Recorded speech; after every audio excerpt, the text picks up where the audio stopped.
ಬರದ ಪರಿಸ್ಥಿತಿಯ ನಡುವೆ ಮೈಸೂರು ದಸರಾ ಆಚರಣೆಗೆ ಸಿದ್ಧತೆಗಳಾಗ್ತಾ ಇದೆ. ಇವತ್ತು ದಸರಾ ಪೂರ್ವಭಾವಿ ಸಭೆಗೆ ಸಂಪೂರ್ಣವಾದಂಥ ಒಂದಿಷ್ಟು ಸಿದ್ಧತೆಗಳು ನಡೀತಾ ಇದೆ. ಬರದ ನಡುವೆಯೂ ಕೂಡ ಮೈಸೂರು ದಸರಾ ಆಚರಣೆಗೆ ಪ್ಲಾನಿಂಗ್ ಆಗ್ತಿದೆ.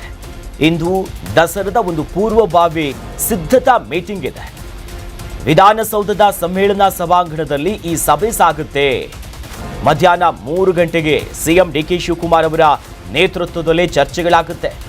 ಮೈಸೂರು, ಮಂಡ್ಯ, ಕೊಡಗು, ಚಾಮರಾಜನಗರ ಸೇರಿದಂತೆ ಆ ಭಾಗದ ಶಾಸಕರು, ಸದಸ್ಯರು ಎಲ್ಲರನ್ನ ಕೂಡ ಸಂಸದರನ್ನ ಕರೆದು ಮಾತನಾಡ್ತಾರೆ. ಒಂದು ಕಡೆ ದಸರಾದ ಪೂರ್ವ ಸಿದ್ಧತೆ ಈಗಾಗಲೇ ಒಂದಿಷ್ಟು ಚರ್ಚೆ ಕೂಡ ಗ್ರಾಸ ಆಗ್ಬಿಟ್ಟಿದೆ. ನೋಡಿ, ದಸರಾಕ್ಕೆ ಸಂಬಂಧಪಟ್ಟಂತೆ ಒಂದು ಪೂರ್ವದ ಸಭೆಗಳಿದೆ, ಭಾಳಷ್ಟು ಚರ್ಚೆಗಳಾಗುತ್ತೆ. ಏನು ಮಾಡಬೇಕು, ಹೇಗೆ ಆಗಬೇಕು. ಒಂದು ಕಡೆ ಉತ್ತರ ಕರ್ನಾಟಕ, ಕಲ್ಯಾಣ ಕರ್ನಾಟಕ, ಕಿತ್ತೂರು ಕರ್ನಾಟಕ ಮಳೆ ಇಲ್ಲದೆ ಸಮಸ್ಯೆ, ಮಳೆ ಬಂದರೂ ಸಮಸ್ಯೆ, ಬರಗಾಲದ ಪರಿಸ್ಥಿತಿ, ಬೆಳೆಗಳು ನಾಶ ಆಗ್ತಿದೆ, ರಾಜ್ಯದಲ್ಲಿ ಆರ್ಥಿಕವಾಗಿಯೂ ಕೂಡ ಸಮೃದ್ಧವಾಗಿಲ್ಲ. ಆದರೆ ನಾಡ ಹಬ್ಬ ದಸರಾವನ್ನು ಕೈ ಬಿಡೋ ನಿಟ್ಟಿನಲ್ಲೇ ಇಲ್ಲ, ಮಾಡಲೇಬೇಕು, ಅದ್ದೂರಿಯಾಗಿ ಆಗಲೇಬೇಕು.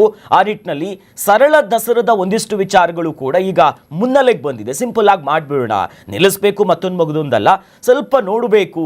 ಸರಳ ದಸರಾ ಆಚರಣೆಗೆ ಎಲ್ಲಾದರೂ ಮಾತುಕತೆ ಮಾಡಿಬಿಡ್ತಾರಾ? ಒಂದು ಕಡೆ ಕಮಲ ಬೇರೆ ಮಾಡಬೇಕಂತ ದಸರಾ ವಿಚಾರವಾಗಿ ಒಂದಿಷ್ಟು ವಾದ ಪ್ರತಿವಾದಗಳು ನಿಂತಿವೆ. ವಿವಾದಕ್ಕೂ ಕೂಡ ಈಡಾಗಿದೆ. ಈ ಬಾರಿ ಕಮಲ ಮಾಡಬೇಕಾ ಬೇಡವಾ, ಮೊದಲ ಬಾರಿ ಪ್ರಯತ್ನ ಅಂತ. ಆದರೆ ಪೂರ್ವಭಾವಿಯ ಸಭೆಯಲ್ಲಿ, ಅದರಲ್ಲೂ ಡಿ ಕೆ ಶಿವಕುಮಾರ್ ಅವರು ತಾನು ಮುಖ್ಯಮಂತ್ರಿ ಆದ ನಂತರದಲ್ಲಿ ರಾಜ್ಯದಲ್ಲಿ ಆಗ್ತಿರುವಂಥ ಮೊದಲ ದಸರಾ ಒಂದು ರೀತಿ ಸ್ಪೆಷಲ್ ಆಗೇ ಇರುತ್ತೆ. ಹಾಗಾಗಿ ಇವತ್ತೊಂದು ಮಹತ್ವದ ಮೀಟಿಂಗ್ ಇದೆ. ಯಾವ ತೀರ್ಮಾನ ಕೈಗೊಳ್ತಾರೆ, ಚರ್ಚೆಗಳು ಹೇಗೆ ಸಾಗುತ್ತೆ ಅನ್ನೋದನ್ನ ನಿರೀಕ್ಷಿಸಬೇಕು.